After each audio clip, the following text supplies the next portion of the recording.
Ballot पेपरवर निवडणुका घेण्याच्या मागणीसाठी काँग्रेस जनआंदोलन उभं करणार आहे आणि या जनआंदोलनाची सुरुवात मार्कळवाडीतून करण्यात येणार असल्याची घोषणा काँग्रेस प्रदेशाध्यक्ष नाना पटोलेंनी केली आहे। तर राहुल गांधींच्या नेतृत्वातील ईव्हीएम विरोधी यात्रेची सुरुवात देखील मार्कळवाडीतूनच करण्यात येणार असल्याचं त्यांनी स्पष्ट केलं आहे। नाना पटोलेंनी आज मार्कळवाडीतील ग्रामस्थांशी संवाद साधला, यावेळी ते बोलत होते।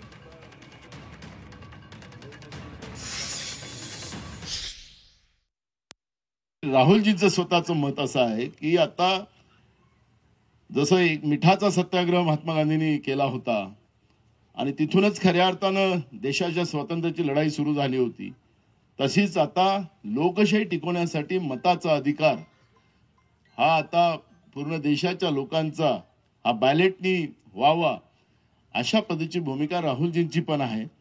आता अधिवेशन चालू आहे लोकसभेचं, त्यांचा प्रोग्राम अजूनपर्यंत आमच्याकडे आलेला नाही।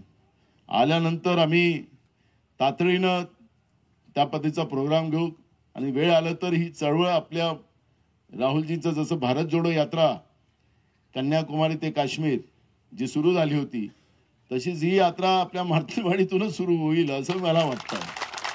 आणि म्हणून मी आपल्याला या निमित्ताने एवढंच सांगतोय की मी आज मुद्दामून तुमच्या गावाला आलेलो आहे। मी तर फार काही भाषण करायला आलो नाहीये। राजीनामे द्यावेत, बिलकुल त्यांचं आता ते निवडणूक आयोग यांचीच कठपुतली आहे, त्यांनी त्याचा एक ऑर्डर घेऊन यावं की आता पुढच्या निवडणुका या आम्ही बॅलेटवर घेऊ तातडीनं। उत्तमराव आम्ही खूप लोक आहोत राजीनामा द्यासाठी तयार आणि जाऊ ना बॅलेटला पुढं।